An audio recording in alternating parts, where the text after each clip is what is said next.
আসসালামু আলাইকুম। আশা করছি সবাই ভালো আছেন। বর্তমানে সোশ্যাল মিডিয়াটাকে আমরা এতটা নষ্ট করে ফেলছি। আর তার মধ্যে কিছু পাবলিক আছে, সেগুলো আপনারা সবাই জানেন। 1 নাম্বার হিরো আলম, 2 নাম্বার লাইলা। আর কিছু পাবলিক এতদিন ভালো ছিল, তারা দেখতেছি সোশ্যাল মিডিয়াটাকে অনেক বেশি একদম খারাপ করে ফেলছে। আপনি কি জানেন আপনার বাচ্চা, আপনার ভাইয়ের বাচ্চা, আপনার ফ্যামিলিতে যতগুলো বাচ্চা আছে সবাই কিন্তু আপনাদের ফোনটা এখন ইউজ করে। বাচ্চারা কিন্তু ইউটিউব চেক করে, ইউটিউব দেখে। আসলে ওদের এই এই ধরনের ভিডিওগুলো যদি দেখে, তো বর্তমান জেনারেশনের বাচ্চাগুলো কী শিখতে পারে, আমার কোয়েশ্চেনটা আপনাদের কাছে।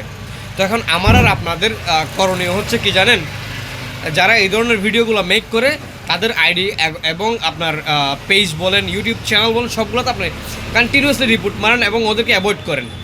দেখবেন আস্তে আস্তে সবগুলো ঠিক হয়ে যাবে।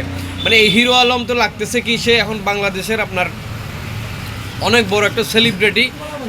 বস্তি থেকে মেয়ে এটা কতগুলো এনে ভিডিও কতগুলো মেক করবে, সে বলতেছে যে আমি হ্যান ত্যান। আসলে এই জিনিসগুলো আমাদের সোসাইটিকে এতটা বেশি নষ্ট করে ফেলতেছে, যেটা কিনা আমরা বলে বুঝাতে পারবো না। আপনার এবং আমার সন্তানকে যদি ভালো রাখার জন্য যদি আমরা চাই, তখন আমাদের ফার্স্ট করণীয় হবে যে এই ধরনের মানুষগুলোকে অ্যাভয়েড করা এবং তাদেরকে রিপোর্ট মারা। ধন্যবাদ।